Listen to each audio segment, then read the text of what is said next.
have world #1 honey. Yes, yes.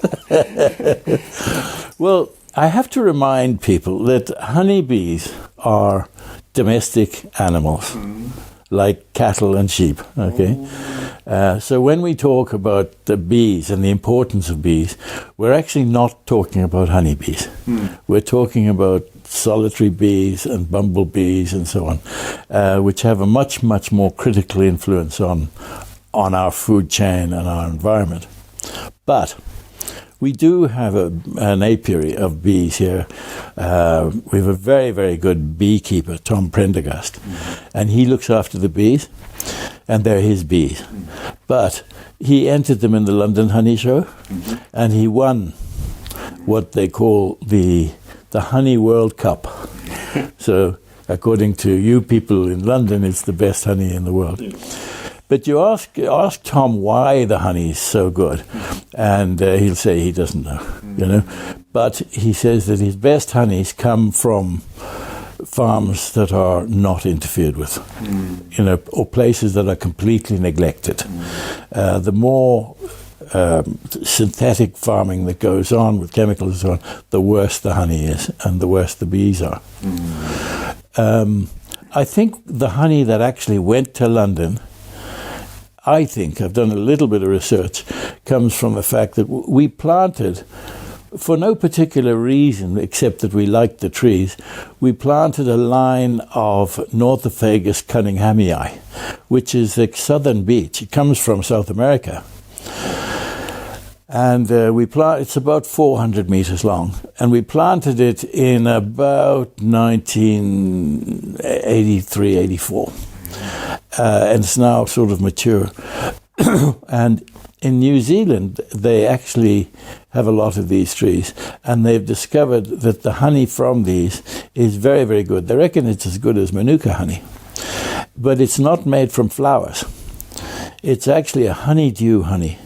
So what actually happens is that scale insects, which is a kind of aphid, they populate the Northophagus cunninghamii, and they latch onto it, and they suck sap out of the Northophagus, but they're looking for amino acids in the sap, and they excrete whatever they don't use, and that is very high in sugar. We call it honeydew. And certain hives of bees have learnt that this is high in sugar, and they harvest this and they make honey out of it. And that is what this lovely honey is made out of. I think. I may be wrong. Yeah. So it's again another beautiful example of symbiosis. If any of these chains was broken, that honey would be gone. If I cut down the tree, if I sprayed the tree with an aphicide and killed the scale insects, if the little brown bees weren't there, if the beekeeper, if Tom Prendergast moved and took these lovely bees away, that'd break. So we are all involved in this beautiful tapestry, you know. Me, who knows nothing about bees, I'm afraid of them. The tree, the scale insects, the purity of this farm, that we don't use any chemicals, Tom's enormous knowledge and all that come together to produce this wonderful thing. Yeah. And then now you are an ambassador of Farming for Nature. Yes, yeah. There's a lovely movement here in Ireland which is Farming for Nature, and their remit, it is a charity, is to encourage farmers to farm for nature, very much like you, Shumar guys, you know. And I think a lot of farmers absolutely love their farms, but they're not as tuned into what farming for nature is. You know, if you ask a normal farmer, he'd say, "What is farming for nature?" He probably won't know. It is an enormous project, isn't it? Enormous subject. So they appoint. I'm not the only ambassador for Farming for Nature. Every year they appoint another sort of 20 or 30, and you can nominate a guy, and they're inclined to get people who are making a little bit of effort, and because they want to encourage them and almost give them permission to be that hippie. You know, the farms in this country are very, very well cherished. We were invaded by the Normans in 1168, and so we were under foreign control for 800 years. And one of the things the foreigners did is they took away our land. This land in Ireland, particularly on the eastern half of Ireland, is some of the best land in the world. And we have a wonderful climate. You know, there's no shortage of rain and so on. Beautiful soil, lovely rain. And but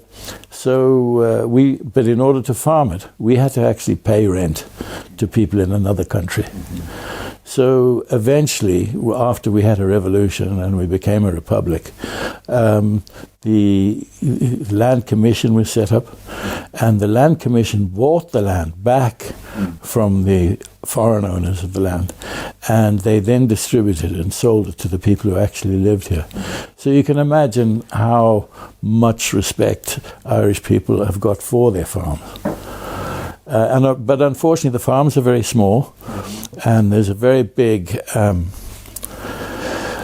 I suppose, responsibility for people on small farms to try and raise their families and so on. So the actual thing that's happened in this country is that a lot of farmers or owners of these small parcels of land have another job as well as farming. So they don't farm terribly intensively, but the one thing they do have is an amazing love of their farms.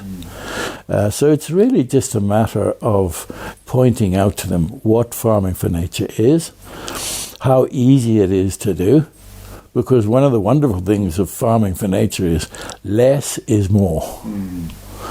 You know, and to say to people, look, it's okay if you don't put fertilizer on your field, because that's good, and so on. And so the Farming for Nature thing is working slowly but surely. So it's part educational and part encouragement, very much like you Shumer guys are doing all over the world, which is great. And is there some programs to share what you are doing with consumers? No. Working with farmers, or Not really. We are not in a position to do anything like that. You know, we're not making a huge amount of money from this farm. So it's always, with all farmers, it's a matter of survival. However, we do have a lot of tours coming around here. And we have a little train.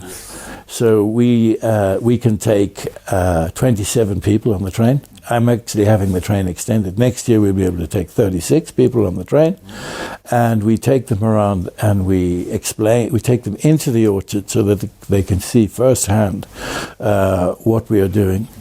And it's very good. You know, we've had thousands of people through, and we've never had a criticism or anything of what we do. This year, in fact, we were working with an American charity called Farming for Nature. Future Farmers of America, FFA, and we had almost 1,000 young people from Future Farmers of America came around our orchard. They are generally from rural America, so they are from rural communities. Very, very nice people, every single one, just beautiful. But the Future Farmers of America is a good organization because not only are they teaching these young farmers that there are other ways of farming, alternative, but they're also taking them to new countries. Most Americans don't leave America. So they're bringing them to Ireland, to Mexico, to South America, to Europe, and showing them, look, there are people. they're doing exciting stuff, and they're broadening their minds. So we're working with FFA. We have quite a few lovely people coming around the farm every year. This year we had about 2,000 people come through the farm, and we really enjoy it. Cool. So when I was doing internship in New York, one American joke that what do you call people speak 2 language, bilingual, 3 language, trilingual, how about 1 language, America? Yeah. So they want to stay in America. Yeah, I'm surprised you get an ignorant remark like that in New York, because New York is such a wonderfully cosmopolitan city. Mm-hmm. It doesn't just belong to the Americans, it belongs to the whole world, just like London does, They're great cities. But the people who come from rural America are quite different to the people coming from New York and Florida, because we get them all here, from New York and New Jersey and... Yeah. Interesting. The young farmers in their future farmers of America. 20s. Well, actually, what's nice about them, the youngest of them would have been about 12. Oh. And then they also are allowed to bring their parents. And the parents are great because they form a kind of a stability. They're not a bunch of drunken people. In fact, they have to sign an agreement before they leave that they're not going to drink. Mm-hmm. And they're not going to take drugs. Mm-hmm. But, this American politeness, they all say, thank you, ma'am, and yes, sir, and that kind of stuff. And it's not affected. It's not kind of cynical. It's real. Wow. Yeah. We just loved having them. We get people from other countries now, from language schools and that, and we dread them coming because they're not interested. These guys are all completely silent while I'm giving them a talk, nodding. You can tell from the body language that they're taking the stuff in. So you enjoy it. You know yourself. You talk to a lot of people.